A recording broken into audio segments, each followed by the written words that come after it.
Olá, querido aluno, querida aluna do sexto ano. Seja bem-vindo a mais uma videoaula do nosso canal TV Araxá Educa. Esses vídeos educativos são complementos da aula que você tem na sua escola. Eu sou a professora Nádia e vou continuar te acompanhando nos seus estudos linguísticos. Vamos lá? Em aulas anteriores, nós falamos um pouquinho sobre os sinais de pontuação. Nós falamos sobre os pontos de interrogação e de exclamação.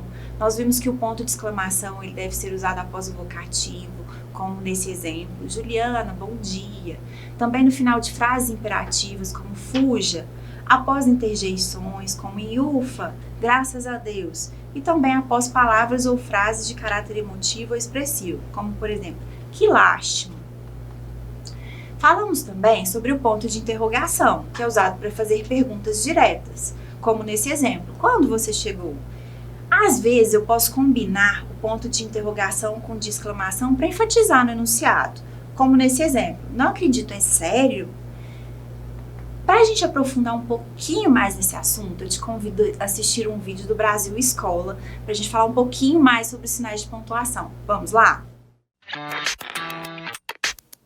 Bom, antes de nos aprofundarmos nos sinais que marcam pontuação em um texto escrito, é preciso diferenciarmos dois termos importantes ao processo de linguagem, isto é, a capacidade humana de estabelecer comunicação das mais variadas formas. Veja só, por um lado temos a língua como um conjunto de códigos e palavras específicos para que se estabeleça comunicação, organizados por regras gramaticais. Enquanto isso, por outro lado, temos a fala, como uma forma particular como os seres humanos são capazes de estabelecer essa comunicação. Note que nessa comunicação oral, ou seja, no processo de fala, os recursos de expressão são diversificados, conseguimos expressar certas emoções pela entonação, por melodia, pela pausa, isso é claro para você? Com esse mesmo objetivo, a pontuação é utilizada. Pontuamos determinadas sentenças a fim de nos aproximarmos da entonação oral. Dessa forma, a vírgula, o ponto final, ponto de exclamação, ponto de interrogação, dois pontos, ponto e vírgula, reticências, aspas, parêntese, travessão, todos esses são sinais que asseguram efeitos de sentido em um determinado enunciado. Bom, veja só esse exemplo aqui na tela. Não nos vemos há muito tempo. Essa é uma sentença simples, finalizada com a utilização de um ponto final. Esse tipo de pontuação é utilizado para finalizar um enunciado escrito e marcar a sua pausa absoluta. Note agora duas frases semelhantes, mas pronunciadas com entonações completamente diferentes. Olha só. Há quanto tempo não nos vemos? Ou então, há quanto tempo não nos vemos? No primeiro caso, nós temos uma ideia exclamativa marcada pelo ponto de exclamação. Pretende-se dessa forma atribuir o valor de surpresa, admiração, espanto, enfim. No segundo caso, nós temos uma frase interrogativa marcada pelo ponto de interrogação. Dessa forma, o leitor entoa como uma pergunta, uma dúvida, afinal não se sabe exatamente há quanto tempo aquelas duas pessoas não se viam. Por fim, poderíamos utilizar as reticências, a fim de atribuir o sentido de uma ideia inacabada, com intenções omissas, por exemplo. Não nos vemos há tanto tempo. Bom, em todos os casos, primeiro havia a mudança da entonação e posteriormente de sentido. Ora se afirmava, ora se exclamava, ora se interrogava. Bom, até aqui é importante que esteja clara a indicação de melodia e pausa marcadas pelos sinais de pontuação. Veja que curiosa agora é a forma como a pontuação atua em um determinado período. Estou vendendo meu filho. O que você entende a partir dessa frase? Provavelmente que existe uma mãe literalmente vendendo o próprio filho. Mas veja só, dependendo do contexto em que essa frase está inserida e principalmente da colocação correta da vírgula, ela pode ter um sentido completamente diferente. Veja só, estou vendendo meu filho. Nesse caso, não se sabe exatamente o que o locutor está vendendo, mas sabe-se que não é o próprio filho. Isso porque meu filho, entre vírgulas, marca um vocativo, ou seja, a quem a frase é direcionada. A vírgula serve então para enfatizar ou separar certas expressões e orações e posteriormente evitar a ambiguidade. Bom, para que isso fique realmente claro, veja a mudança de sentido nessas duas orações, sem e com pontuação. Não estou com fome e não estou com fome. No primeiro caso, há a ausência dessa sensação, marcada pelo advérbio de negação não. No segundo caso, o não, entre vírgulas, não se refere ao verbo estar. Há primeiro uma negação, depois uma pausa e depois a afirmação de que se está sim com fome. Viu só como a pontuação é importante na intenção da escrita? Bom, existem outros sinais de pontuação que marcam o enunciado e, sobretudo, a pausa. Os dois pontos que marcam uma pausa e precedem uma citação ou uma enumeração. O ponto e vírgula, que é um ponto intermediário entre a vírgula e o ponto. O travessão, a fim de marcar uma interlocução. As aspas, para ressaltar determinada ideia num texto. E os parênteses, para intercalar uma indicação no enunciado. Muito bem, tenho certeza que você gostou e recordou esse assunto. Vamos lá!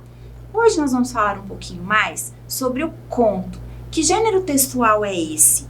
E eu tenho aqui um para apresentar para você. A Velha Contrabandista. Vamos ler? Diz que era uma velhinha que sabia andar de lambreta. Todo dia ela passava pela fronteira montada na lambreta, com um bruto saco atrás da lambreta. O pessoal da alfândega, tudo malandro, começou a desconfiar da velhinha. Um dia, quando ela vinha na lambreta com o saco atrás, o fiscal da alfândega mandou ela parar. A velhinha parou e então o fiscal perguntou assim para ela: "Escuta aqui, vovozinha, o que a senhora leva nesse saco?" A velhinha sorriu com os poucos dentes que lhe restavam e mais os outros que ela adquirira no odontólogo e respondeu: "É areia." Vamos analisar esse trecho do texto?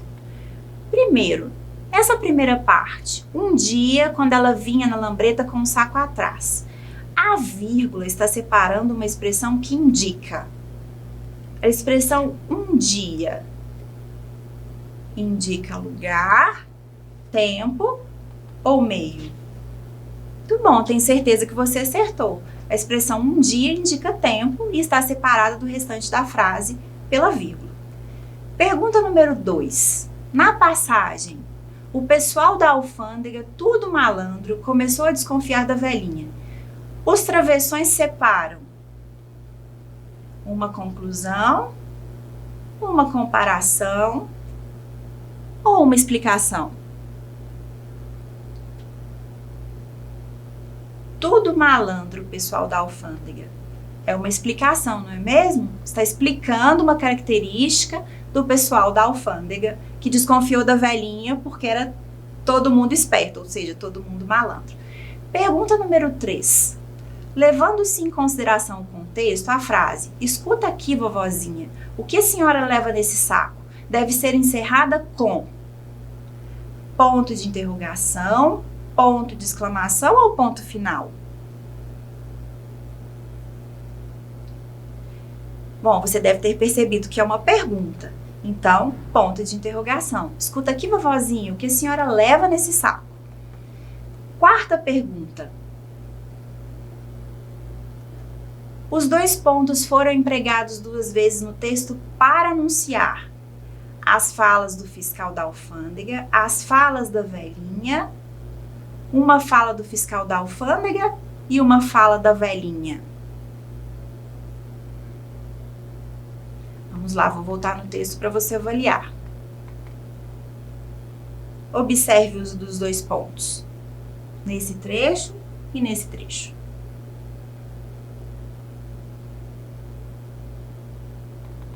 Vamos ver se você acertou? Uma fala do fiscal e a outra fala da velhinha. Muito bem. E aí, ficou curioso? Quer saber como termina esse conto? O que será que a velhinha tinha? Será que era algum tipo de contrabando realmente? Vamos lá? Aí, quem sorriu foi o fiscal. Achou que não era areia nenhuma e mandou a velhinha saltar da lambreta para examinar o saco. A velhinha saltou, o fiscal esvaziou o saco e dentro só tinha areia. Muito encabulado, ordenou a velhinha que fosse em frente.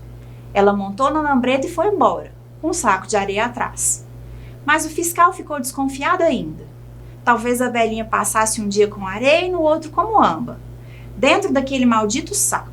No dia seguinte, quando ela passou na lambreta com o saco atrás, o fiscal mandou parar outra vez. Perguntou o que é que ela levava no saco e ela respondeu que era areia, uai. O fiscal examinou e era mesmo. Durante 1 mês seguido, o fiscal interceptou a velhinha e, todas as vezes, o que ela levava no saco era areia. Diz que foi aí que o fiscal se chateou. E aí, o que você acha? Qual era o problema com a velhinha? Vamos lá, vamos descobrir.